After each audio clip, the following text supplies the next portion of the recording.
मित्रांनो, तुमचं पुन्हा एकदा GB स्टोरी टेलर या यूट्यूब चॅनलवर स्वागत आहे.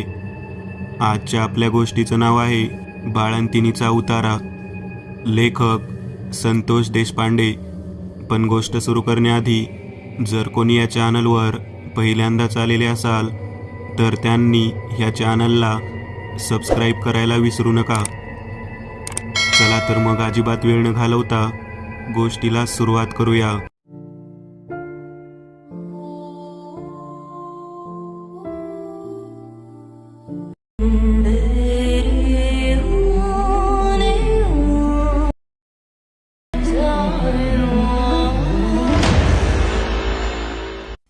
थोड्या गोष्टीतून माणूस खूप काही शिकत असतो.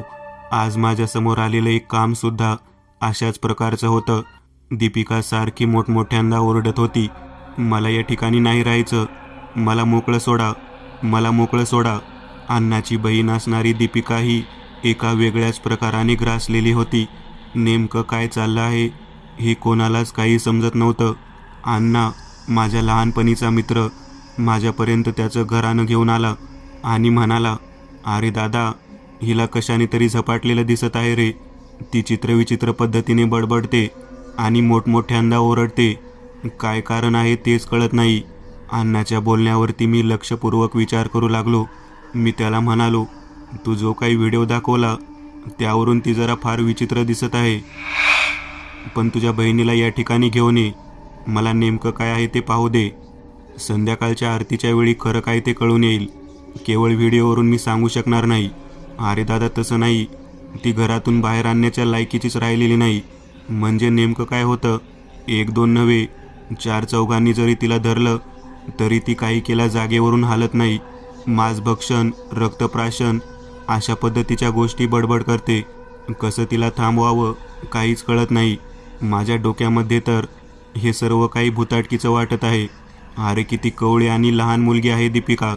तिच्या बाबतीत असं कसं काय घडू शकतं? मी सुद्धा तोच विचार करत आहे. दादा, माझ्या लहान बहिणीला आजपर्यंत कधी मी माशी मारताना पाहिलेलं नाही, कोणाला उलट बोलताना पाहिलेलं नाही. रागाने सुद्धा ती फक्त माझ्याशीच बोलते, का तर तिचा तो अधिकार आहे. परंतु मागील काही दिवसांपासून जेव्हा मी तिचा अवतार पाहत आहे तेव्हा मला खूप भीती वाटत आहे. तिचं हे बोलणं, वागणं फार वेगळ्या पद्धतीचं आहे. संपूर्ण बोलणं ऐकून घेतल्यानंतर मी अण्णाला म्हणालो, नेमकं काय घडत होतं ते सांगू शकतोस का? अरे ती रात्री अपरात्री उठून व्यायाम करत होती, आवडीच्या गोष्टी मागत होती. एखाद्या स्त्रीला डोहाळे लागतात त्या पद्धतीचं तिचं मागणं होतं. मला चिंच हवे आहेत, मला बोरं हवी आहेत, मला आवळे आणून द्या, माझी चोळी करायची आहे, माझं डोहाळं जेवण घाला. मी हे सगळं ऐकल्यानंतर हादरलो. आणि तिने तर कधीही व्यवस्थित पद्धतीने साडी नेसताना तिला मी पाहिलं नाही. आणि चक्क तिने नऊवारी साडी नेसून आरशामध्ये मोठं कुंकू लावून गाणं म्हणायला सुद्धा सुरुवात केली होती. माझी पत्नी मला म्हणाली, दीपिका फारच वेगळं वागत आहे. कधीपासून ते विचारल्यानंतर तिने सांगितलं की मागच्या पौर्णिमेपासून तिचं हे बोलणं आणि वागणं बदललेलं आहे. माझ्या बायकोला मी विचारलं की हे होण्यामागचं काय कारण असू शकतं. तेव्हा बायको म्हणाली, कोणत्या तरी चित्रविचित्र जागी ती गेली असेल. मला वाटतं तिला झपाटलेलं आहे. माझ्या बायकोच्या बोलण्यावरती मी तिला रागावून बोललो, तुला काही अक्कल आहे का? 21व्या शतकात अशा पद्धतीच्या गोष्टी करतेस, तुला समजतं का? तेव्हा बायको मला म्हणाली, बघा, आज रात्री 1 वाजता काय घडतं ते तुम्ही जेव्हा प्रत्यक्ष पाहता ना तेव्हा तुम्हाला कळेल. मग मी आवर्जून ते पाहण्याच्या दृष्टिकोनातून दीपिकाच्या खोलीच्या बाहेरच्या बाजूलाच शांततेने बाज टाकून झोपलो. दीपिका वरांड्यात आली आणि तिने आमच्या आजीची नऊवारी साडी बाहेरून घेतली. तिने साडी परिधान केली आणि ती साज शृंगार करू लागली. जणू काही ती एक नववधू आहे, ती गर्भवती आहे अशा पद्धतीचं तिचं वागणं आणि बोलणं होतं. ती कोणाशी तरी बोलत होती. ती आरशामध्ये स्वतःचं प्रतिबिंब पाहताना वारंवार वेगवेगळे हालचाली करत होती. आपल्या पोटाला हात धरून आपल्या पोटातील बाळाला एखादी गर्भवती स्त्री कशी बोलते त्या पद्धतीने तिचं बोलणं होतं. हे सर्व काही ऐकल्यानंतर मी अण्णाला म्हणालो, हे तर खूपच भयानक पद्धतीचं आहे. अण्णा, मी तुझ्यासाठी एवढंच करू शकतो. आजच्या संध्याकाळच्या मठातील आरतीला जेव्हा तू दीपिकाला घेऊन येतो त्यावेळेला नेमकं कोण आहे आणि कशासाठी तिच्या पाठीमागे लागला आहे याची माहिती गोळा करू शकतो. बाकी जे काय आहे ते सर्व पाहिल्यानंतरच कळेल. अण्णा या गोष्टीवरती समाधानी झाला. तो मला म्हणाला, दादा, केवळ तूच आशेचा किरण आहेस बघ. माझ्या या लहान बहिणीला या संपूर्ण भयानक चक्रातून बाहेर काढण्याच्या दृष्टिकोनातून मी काहीही करायला तयार आहे. त्याचे बोलणे आणि त्याच्या डोळ्यातील अश्रू पाहून मला त्याची दया आली. मी म्हणालो, आज नेमकं काय आहे ते कळाल्यानंतर मी तुला सांगेन की काय करायचं ते. तू अजिबात घाबरून जाऊ नकोस. चांगल्या चांगल्या गोष्टींचा बंदोबस्त या मठामध्ये आम्ही केलेला आहे. दासगुरू आल्यानंतर पुढे काय करायचं ते आपण ठरवू. दासगुरू हे खूप हुशार आहेत. ते लगेचच सांगू शकतात. आज रात्री ते मुकामाला येणार आहेत. अगोदर संध्याकाळच्या आरतीमध्ये काय समोर येतं ते कळेल. मग मी रात्रीच्या वेळी दासगुरूसोबत चर्चा करेल आणि पुढच्या गोष्टीची सर्व तयारी करेल. तुला थांबावे लागेल. संपूर्ण विचित्र प्रकार ऐकून झाल्यानंतर अण्णा तिथून घरी निघून गेला. संध्याकाळच्या आरतीला यायचं असं ठरवून त्याने आजूबाजूच्या 2-4 मुलांना बोलावून घेतले आणि आपल्या बहिणीला ज्या ठिकाणी त्याने खोलीमध्ये साखळदंडाने बांधलेले होते त्या ठिकाणी त्या खोलीत प्रवेश करण्याच्या दृष्टिकोनातून त्याने प्रवेश केला. प्रवेश केल्यानंतर ती दीपिका म्हणायची त्याची बहीण त्या सर्व आलेल्या लोकांकडे वेगळ्याच नजरेने पाहत होती. माझ्या मुलीला घेऊन जात आहे, माझ्या मुलीला घेऊन जात आहे, माझ्या लेकराला घेऊन जात आहे. नाही सोडणार मी कोणाला, नाही सोडणार मी कोणाला. एकेकाच्या नरडीचा घोट घेणार आहे. मुलगी आहे म्हणून काय झालं, मी तिला सांभाळू शकते. नका मारू तिला. जर तिला मारलं तर तुमच्यापैकी कोणी जिवंत राहणार नाही. असे जोरात ओरडून दीपिका अण्णाच्या दिशेने पाहत होती. आलेल्या त्या गल्लीतील 4-5 मुलांच्या दिशेने पाहून रागाने बडबड करत होती. तिचे ते बोलणे आणि तिचा तो अवतार पाहून सर्व मुलं बाहेर जाण्यासाठी निघू लागली. तेव्हा अण्णा म्हणाला, पोरांनो, फक्त मठापर्यंत नेण्यासाठी मला मदत करा. मी तिला चांगल्या पद्धतीने बांधलेलं आहे. तेव्हा मुलं म्हणाली, आमच्या जीवाला धोका संभवत आहे. ती साधीसुधी नाही. तिला भयानक स्त्रीने झपाटलेले दिसत आहे आणि कदाचित ती स्त्री आमच्या दृष्टिकोनातून एखादी ओली बाळंतीण आहे. काय करावे काहीच कळायला मार्ग नाही. नको रे बाबा. बाळंतीण जर पुरुषाच्या पाठीमागे लागली तर ती कधीच सोडत नाही. तेव्हा अण्णा त्या मुलांना म्हणाला, पोरांनो, तुमची जर बहीण असती तर तुम्ही असं सोडून दिलं असतं का? माझी लहान बहीण आहे. तिच्या जीवाची खूप काळजी आहे. म्हणून मी तुझ्यासाठी हे सर्व काही करत आहे. आज काही करून मठावरती तिला न्यायलाच लागेल. तेव्हा मुलं त्या गोष्टीसाठी कशीबशी तयार झाली. भावनिक साथ घातल्यामुळे त्यांना कळून चुकलं की आपली जर बहीण असती तर काय घडलं असतं.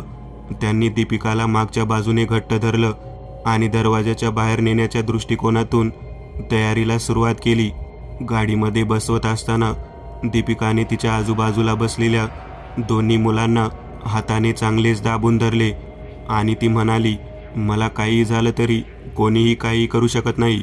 मला माझं बाळ हवं आहे. माझी मुलगी हवी आहे. माझ्या लेकराला जर तुम्ही मारलं तर एकालाही सोडणार नाही.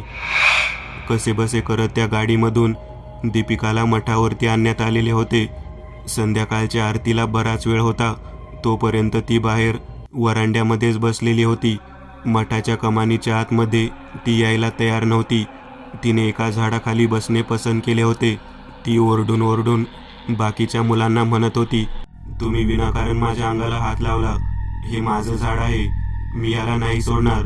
मला यातून बाहेर काढण्याचा प्रयत्न करू नका. माझी इच्छा पूर्ण करा. मला उतारा हवा आहे. मी नाही बोलणार तुला. माझ्या मुलीला माझ्यापासून दूर केलं. शरद, तू कुठे आहेस? शरद, तू माझ्यावर प्रेम केलं होतं आणि तूच माझ्या मुलीचा घात करण्यासाठी तिला घेऊन गेलास. मी नाही सोडणार तुला. काही झालं तरी तुला, तुझ्या आईला अजिबात सोडणार नाही.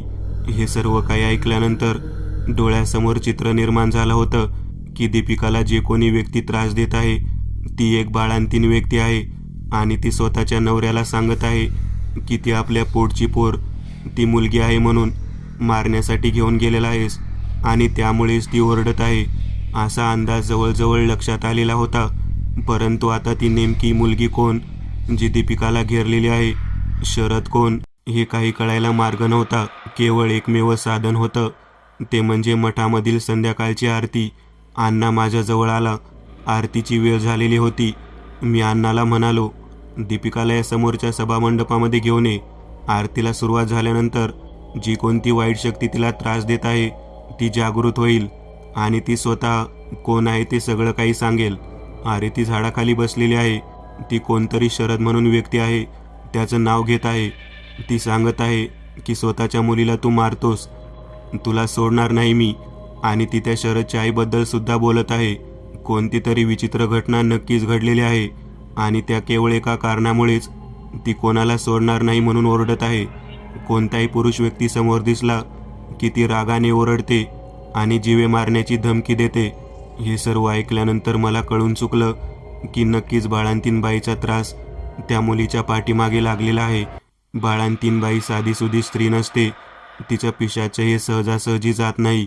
त्याला जी गोष्ट हवी आहे ती त्यांना प्राप्त करून द्यावीच लागते. आता तिला काय हवं आहे, ती कोण आहे आणि तिच्या बाबतीत काय घडलं हे सगळं आपल्याला आरतीनंतर समजेल. माझं बोलणं ऐकल्यानंतर माझ्या मठातील 2 सेवकांना मी झाडाखाली बसलेल्या त्या मुलीला सभामंडपात आणण्यासाठी सांगितलं. दोन्ही सेवक त्या मुलांसमवेत त्या ठिकाणी पोहोचले आणि त्यांनी झाडाखाली बसलेल्या दीपिकाकडे पाहत तिच्या दंडाला हात धरण्यासाठी प्रयत्न करायला सुरुवात केली. तेव्हा तिने जोरात झिडकारून त्या दोन्ही सेवकांना आणि अण्णांनी सोबत आणलेल्या मुलांना बाजूला फेकून दिले. तिची ताकद एवढी प्रचंड होती की ती ताकद पाहिल्यानंतर सगळ्यांच्या लक्षात येत होतं की ही साधीसुधी व्यक्ती नाही, भयंकर शक्तिशाली असणारी पिशाच्य शक्ती आहे. नंतर तर तिचा गुरगुरण्याचा आवाज वाढू लागला. कोणीही जवळ जाण्याची ताकद ठेवत नव्हतं, परंतु सेवक मात्र नामस्मरण करत तिच्या जवळ पोहोचले आणि त्यांनी त्यांच्या गळ्यातील जो पवित्र पंचा होता तो तिच्या हाताला बांधला आणि तिला सहजच ओढत त्यांनी सभामंडपाच्या त्या मध्यभागी आणले. तिला ओढत आणत असताना मात्र ती शरद आणि शरदच्या आईला मोठमोठ्यांदा शिव्या देत होती. ती म्हणत होती, मी दोघांनाही सोडणार नाही. माझी मुलगी मला परत हवी आहे. काही करून माझ्या पोरीला मला पाहायचं आहे. आता हा शरद कोण हे विचारण्याचे धाडस कोणामध्येच नव्हतं. फक्त एकच काम राहिलं होतं, ते म्हणजे मठामधील आरती. स्वामींच्या आरतीनंतर सगळं काही ते आपल्याला सांगणार हे नक्कीच आम्हाला कळून चुकलेलं होतं. स्वामींच्या आरतीला जेव्हा सुरुवात झाली तेव्हा ती जागेवरून हलत नव्हती. ती मोठमोठ्यांदा ओरडत होती. नगारे, टाळ आणि घंटेचा नाद जसा वाढू लागला तसतसे तिचे ओरडणे हळूहळू कमी होऊ लागले. ती मोठमोठ्यांदा स्वतःचं अस्तित्व, स्वतःची मागणी मागण्याच्या दृष्टिकोनातून कालवा करू लागली. मी समोर आरती संपल्यानंतर ते आरतीचं ताट घेऊन मी अण्णासमोर गेलो. मुलांना आरती दिली. अण्णाला म्हणालो, आताही काही वेळानंतर आपल्याशी सर्व काही बोलेल. तेव्हा मी त्या मुलीला समोर बसवून तिला विचारायला सुरुवात करण्याच्या दृष्टिकोनातून पहिला प्रश्न विचारला, कोण आहेस तू? बोल, तू कोण आहेस? या दीपिकाच्या शरीराला घेरण्याची काम का केलेले आहे? तू नेमकी कोण आहे? तू जोपर्यंत सांगत नाहीस तोपर्यंत तुझी इच्छा पूर्ण होणार नाही. तुझ्या मनात ज्याच्याबद्दल प्रश्न आहेत त्या व्यक्तीला प्रश्न कोणी विचारायचे? तो व्यक्ती या ठिकाणी नाही. तू काय बोलत आहेस तुला कळतं का? तेव्हा समोर दीपिकाच्या शरीरामध्ये असणारी ती बाळंतीण स्त्री माझ्याकडे डोळे रोखून पाहू लागली. मला म्हणाली, बोलाव त्याला इकडे, बोलाव. त्याच्या आईला सुद्धा इकडे घेऊन ये. तूच करू शकतोस हे सगळं. तू या ठिकाणी मला घेऊन आलेला आहेस तर त्याला सुद्धा तू या ठिकाणी घेऊन ये. तुझ्या पोटच्या पोरीला जन्मल्यानंतर जर कोणी बाहेर गटारात फेकून देणार असेल तर तुला ते आवडेल का?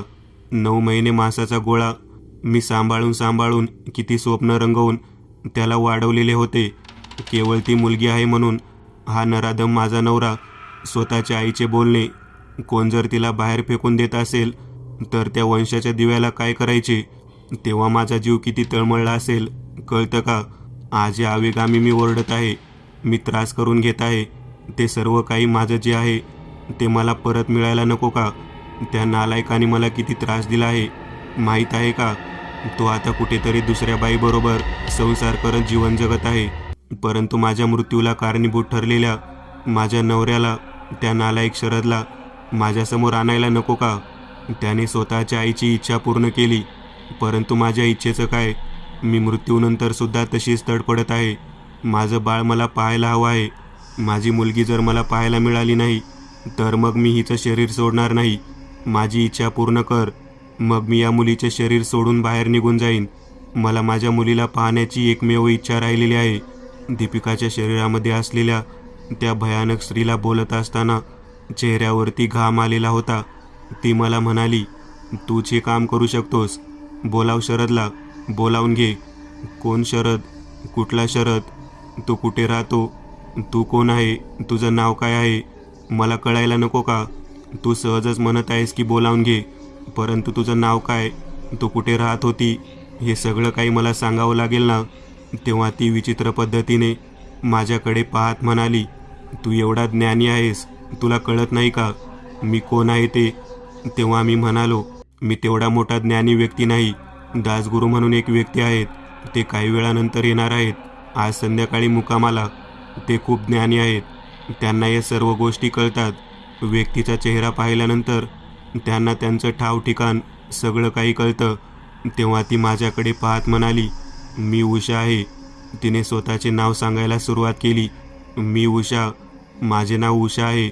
या मुलीने तुझे काय वाकडे केले आहे म्हणून तू तुझ्या इच्छा पूर्ण करण्यासाठी हिला झाड म्हणून पकडलेले आहे. सोड तिला, सोड. तिचं आयुष्य उद्ध्वस्त करू नकोस. एका मुलीच्या जन्मामुळे तुला एवढा आनंद होऊन तू त्या मुलीसाठी तळमळणारी स्त्री आहेस. मग एका मुलीला तू जकडून घेताना तिला होणारा त्रास तुला जाणवत नाही का? आता मात्र हे सर्व काही ऐकल्यानंतर उषा म्हणायची ती दीपिकाला झपाटलेली बाळंतीण स्त्री जागेवरती उठून उभा राहिली. तुझ्या घरातल्या स्त्रीला जेव्हा त्रास होतो तेव्हा तुला स्त्री पुरुष यामधील फरक समजतो का? जेव्हा मुलगी जन्माला येते तेव्हा त्या मुलीला स्वीकारण्याच्या ऐवजी अशा पद्धतीने तिला बाहेर उकिरड्यावर फेकून देण्यासाठी तयार असतात तुम्ही लोक. बोलव त्या शरदला आणि त्याच्या आईला बोलावून घे. तेव्हा मी म्हणालो, कोठे राहतो शरद? त्याचं आडनाव काय? काय त्याचा पत्ता? तेव्हा ती म्हणाली, शरद माहीत नाही तुला? या नगर परिषद शाळेचा तो शिक्षक या गावामध्येच असतो. ते ऐकल्यानंतर माझ्या डोक्याला मुंग्या येऊ लागल्या. अरे बापरे, जो प्रबोधन करतो तो व्यक्ती, जो समाजामध्ये प्रतिष्ठित शिक्षक म्हणून प्रसिद्ध आहे, त्याची तू बायको आहेस. तेव्हा ती म्हणाली, कशाचे प्रबोधन? दाखवायचे दात वेगळे आणि खायचे वेगळे. त्याची आई मुळात मुख्य दोषी स्त्री आहे. आपल्या आईचं कितपत ऐकायचं, सोबत किती विचार करून राहायचं हे त्याला समजलं नाही. माझ्याबरोबर प्रेमविवाह करून त्या मुलाने मला सुखात ठेवण्याचे वचन दिले होते, परंतु जेव्हा मला मुलगी झाली तेव्हा त्या बाईने अक्षरशः प्लास्टिकच्या पिशवीमध्ये ती मुलगी घालून दूरवर उकिरड्यावर फेकून न्यायला पाठवून दिले. मी खूप विरोध केला. मी अकांड तांडव केला. माझ्या या गोष्टीला त्यांनी, माझ्या आवाजाला एका बंदिस्त खोलीमध्येच दाबून टाकले. मग तू या मुलीला का त्रास देत आहेस? तिने असे काय केले आहे म्हणून तू हिचे शरीर धारण करून बसलेली आहेस? सोड तिला. तिला त्रास होत आहे. ती अजून लग्न झालेली मुलगी नाही, ती तरुण आहे. सोड तिला. तेव्हा उषा म्हणू लागली, मी सोडते, पण मला यासाठी एक उतारा हवा आहे. तो उतारा देण्याचे कार्य करशील का? तो उतारा मला हवा आहे. तो उतारा मला हवा आहे म्हणजे हवा आहे. तेव्हा अण्णा म्हणाला, जो पाहिजे तो उतारा तिला दे बाबा, मी देतो सगळं काही. काय हवं आहे ते? अण्णाकडे पाहत मी म्हणालो, तू शांत बस, मी तुझ्याशी बोलत आहे, फक्त मीच तिच्याशी बोलणार. तेव्हा ती म्हणाली, मला जे हवं आहे ते तू देणार तर बघ. कबूल केल्यानंतर मागे सरकायचं नाही. तिच्या बोलण्यावरून माझ्या लक्षात आलं, नक्कीच हे कोणाचा तरी जीव मागणार. मला माहीत होतं ती स्वतःच्या सासूला किंवा नवऱ्याला मारण्याच्या दृष्टिकोनातून विचार करत असेल. माझ्या मनामध्ये ती शंका आली आणि ती म्हणाली, वचन दे मला, वचन. हातात हात घेऊन वचन देतोस का? मला समजले. मी तिला म्हणालो, मी वचन देत नाही, परंतु एक गोष्ट सांगतो की मी कोणाचाही जीव घेणार नाही. तुझ्या मनामध्ये जी भावना, जी वासना, जी कामना आहे ती पूर्ण होण्याच्या दृष्टिकोनातून मी प्रयत्न करेन, परंतु जीव मात्र कोणाचा घेणार नाही किंवा जीव जाण्यासारखं कोणतंही कृत्य करणार नाही. तेव्हा ती जागेवर उठली आणि आपला उजवा पाय खाली जोरात दाबत माझ्याकडे पाहत म्हणाली, तुला मी निर्दय वाटले काय? मी कशाला कोणाचा जीव घेऊ? फक्त मला माझी मुलगी हवी आहे. माझ्या मुलीला या ठिकाणी आणून देणार का? त्या शरदला बोलावणार का? त्याला बोलावून आण. मी माझ्या मुलीला पाहिल्यानंतर या मुलीचं शरीर सोडून देते. तिची ही इच्छा ऐकल्यानंतर आम्ही सर्वजण घाबरलो. कारण ज्या मुलीला उकिरड्यावरती फेकून देण्यासाठी त्या मुलीचा बाप म्हणजे शरद घेऊन गेला होता, त्या मुलीचा थांगपत्ता कुठून लावायचा, तिला वचन कसे काय द्यायचे काहीच कळत नव्हते. आता मात्र अशी परिस्थिती होती की हे सर्व तिला कबूल करण्याच्या दृष्टिकोनातून होय बोलावे लागणारच होते, कारण दुसरा पर्याय उरलेला नव्हता. तेवढ्यात अण्णा माझ्याकडे पाहत म्हणाला, तिला वचन दे. तिला सांग की तिला जी मुलगी तिच्या पुढची आहे तिचं दर्शन मी स्वतः घडवीन. मी त्या ठिकाणाहून बाजूला जात अण्णाकडे पाहत म्हणालो, अण्णा तुला समजतं का? तो शरद, त्याने स्वतःच्या पुढच्या मुलीला उकिरड्यावर फेकून दिले. ती जिवंत आहे का मेलेली आहे काहीच माहिती नाही. मग ती बाई स्वतःच्या मुलीला पाहण्याची इच्छा व्यक्त करत आहे, त्याशिवाय तुझ्या बहिणीचं शरीर सोडायला तयार नाही. मग मला सांग, त्या बाबतीतला तसा उतारा आपण कसा काय ठेवायचा? तुला समजतं का तू कशाबद्दल बोलत आहेस? जर तिला ती गोष्ट प्राप्त झाली नाही तर ती तुझ्या बहिणीचा जीव घेईल. माझे बोलणे ऐकल्यानंतर अण्णा मला म्हणाला, अरे काहीतरी पर्याय तरी आहे ना माझ्या बहिणीला मुक्त करण्याचा? होय, आपण त्या पर्यायाला काही ना काहीतरी शक्कल लढूयात. मला वाटतं आपण दासगुरू महाराज आल्यानंतर त्यांची भेट घेऊया. निदान दासगुरू महाराज आपल्याला काही ना काहीतरी सांगतील. आम्ही दोघेजण त्या ठिकाणी दासगुरू महाराज येण्याची वाट पाहत बसलेलो होतो. बराच वेळ गेला तरी ती स्त्री आमच्याकडे पाहत म्हणत होती, दे वचन दे. तुला काय वाटलं मी कोणाचा जीव घेईन? मला कोणाचा जीव नको आहे. मी एवढी निर्दयी नाही. माझ्या मुलीला आणून दाखव आणि तुझ्या बहिणीला यातून सोडव. तिचा बोलण्याचा वेग आणि तिच्या बाबतीत घडलेली घटना ऐकून आमच्या डोळ्यातून अश्रू येऊ लागलेले होते. मी अण्णाला म्हणालो, दासगुरू महाराज आलेले आहेत, त्यांना आपण हे सर्व काही सांगायला हवं. तेव्हा दासगुरू महाराज म्हणाले, तुम्ही एक कार्य करा, त्या मुलीला तुम्ही वचन द्या की तिच्या मुलीची आणि तिची भेट घालून देतो म्हणून. महाराज, हे कसं काय शक्य आहे? तिला वचन तरी द्या. त्यानंतर तुम्ही शरद कोठे आहे त्याचा शोध घ्या. शरद गावामधीलच व्यक्ती आहे. शोध घेण्याच्या दृष्टिकोनातून जास्त लांब जावे लागणार नाही. आम्ही लगेचच शरदच्या बाबतीत माहिती गोळा करायला सुरुवात केली. तेव्हा आम्हाला समजले, ही शरदची बायको बाळणपणामध्येच गेली. तिची मुलगी असल्यामुळे ती त्या झटक्यानेच निघून गेली. परंतु इथे त्याच्या बायकोचा म्हणजे उषाचा आत्मा आम्हाला सांगत होता की शरदने स्वतःची मुलगी बाहेर फेकून दिली. उकिरड्यावर टाकलेलं बाळ आता परत आणायचं कसं, हा विचार डोक्यात सुरू होता. तेवढ्या सेवकांपैकी एक जण म्हणाला, ते शरद मास्तर होय, त्यांचं तर दुसरं लग्न झालं आहे. त्यांना जुळे झालेले आहेत. चौकामधील मनोहर काकांची मुलगीच त्यांना दिलेली आहे. लहान आहे दोन्ही बाळं. एक मुलगा आणि एक मुलगी झालेली आहे. दोन्ही जुळे आहेत. बापरे, म्हणजे या घटनेला बरेच दिवस झाले आहेत. तर या मुलीच्या प्रेतात्म्याने या दीपिकाला कोणत्या रीतीने घेरले ते मात्र कळायला हवे. आणि ते कोठे घेरले, दीपिका कोणत्या ठिकाणी गेली होती जिथे या बाईने तिला झपाटले ते कळायला हवे. त्याशिवाय आपल्याला तिने सांगितलेला उतारा सादर करता येणार नाही. दीपिकाला कोणत्या ठिकाणी त्या बाळंतिणीने घेरले ही जागा शोधण्याच्या दृष्टिकोनातून प्रयत्न सुरू झाला. काही लोक शरदच्या घरी गेले. शरदच्या दुसऱ्या बायकोला एक मुलगी आणि एक मुलगा झाला आहे. ही गोष्ट समजल्यानंतर दासगुरू महाराज सांगतात त्या पद्धतीने एका मुलीचा उतारा तयार करण्यासाठी प्रयत्न करायला सुरुवात झाली. परंतु कोणत्या ठिकाणी नेमकं दीपिकाला घेरलं ते मात्र समजलेलं नव्हतं आणि दीपिकालाच का घेरलं ते पण कळत नव्हतं. शेवटी शरदच्या आईबरोबर चर्चा करण्याच्या दृष्टिकोनातून स्वतः मला जावे लागले. मी त्या ठिकाणी पोहोचलो. शरदची आई आनंदात होती. एक मुलगा आणि एक मुलगी झाल्यामुळे तिचा आनंद गगनात मावत नव्हता. त्या ठिकाणी पोहोचल्यानंतर माझ्यासोबत अण्णासुद्धा होता.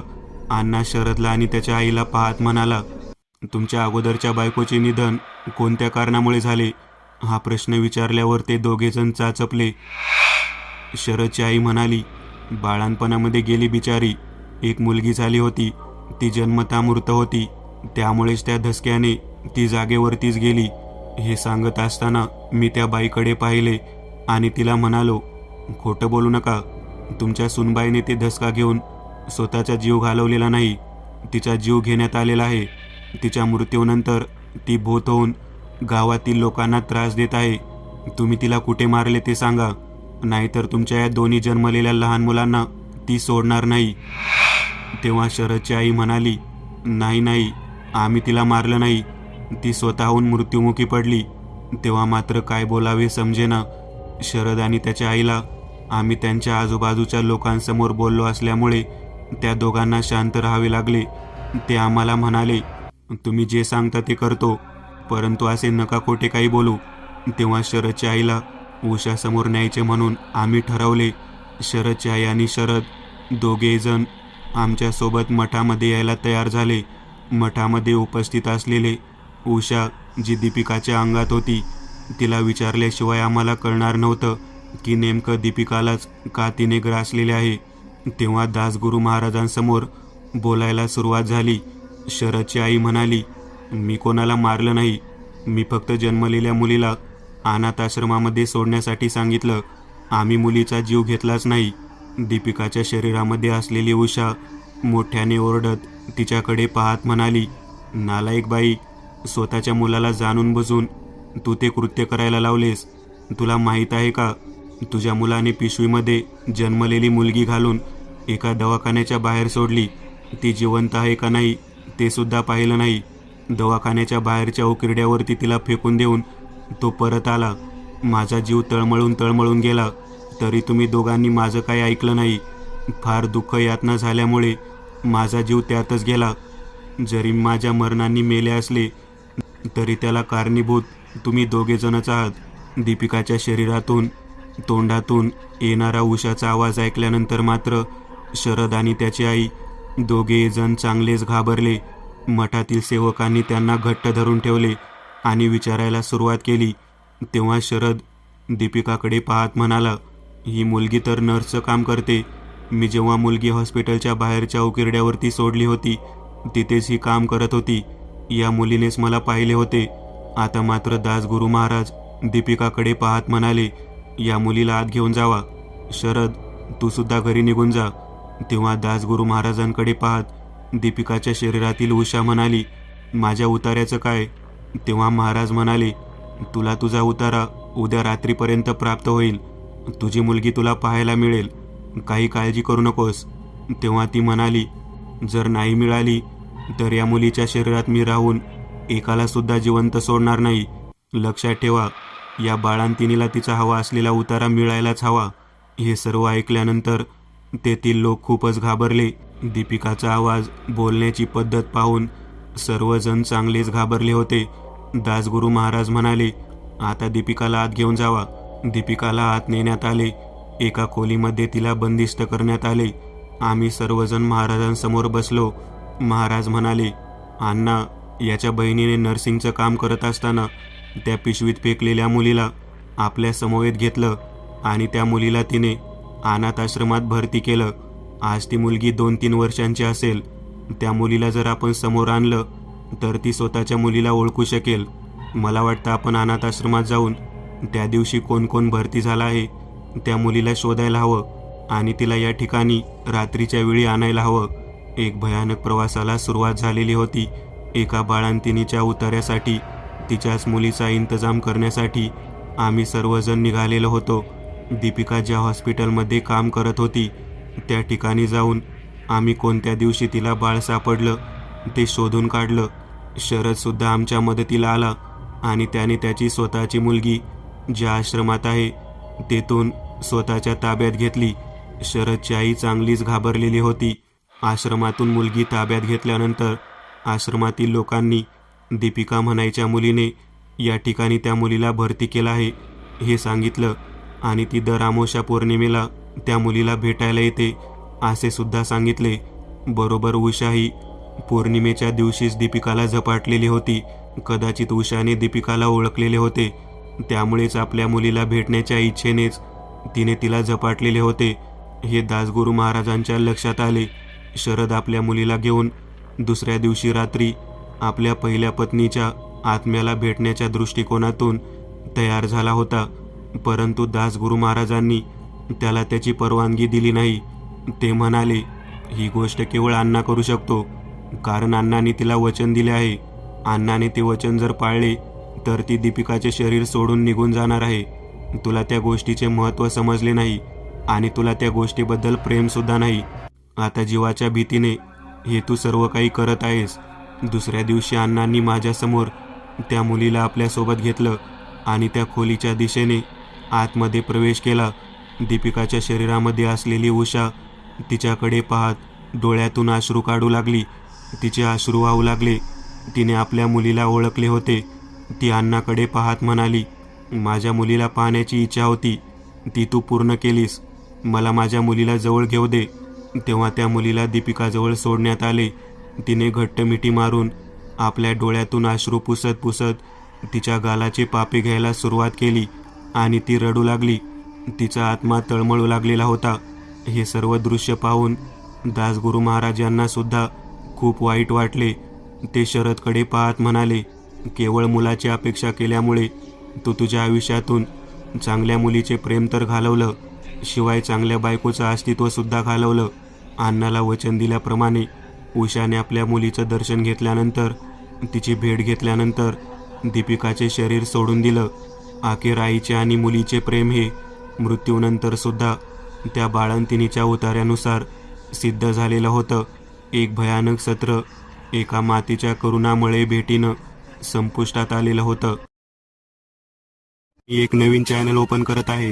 त्यावर तुम्हाला ॲनिमेटेड हॉरर स्टोरीज पाहायला मिळतील. त्या चॅनलची लिंक या व्हिडिओच्या डिस्क्रिप्शनमध्ये दिलेली आहे. चॅनलला सबस्क्राईब करायला विसरू नका. मित्रांनो, आज पुरतं एवढंच. तुम्हाला जर काही गोष्ट आवडली असेल तर नक्की लाईक करा. तुमच्यापैकी बरेचसे जण व्हिडिओ लाईक न करताच पळून जातात, पण हा जर व्हिडिओ तुम्ही लाईक केला तर मला जरा बरं वाटेल आणि असेच भारी भारी व्हिडिओ बनवायची माझ्यात एनर्जी येईल.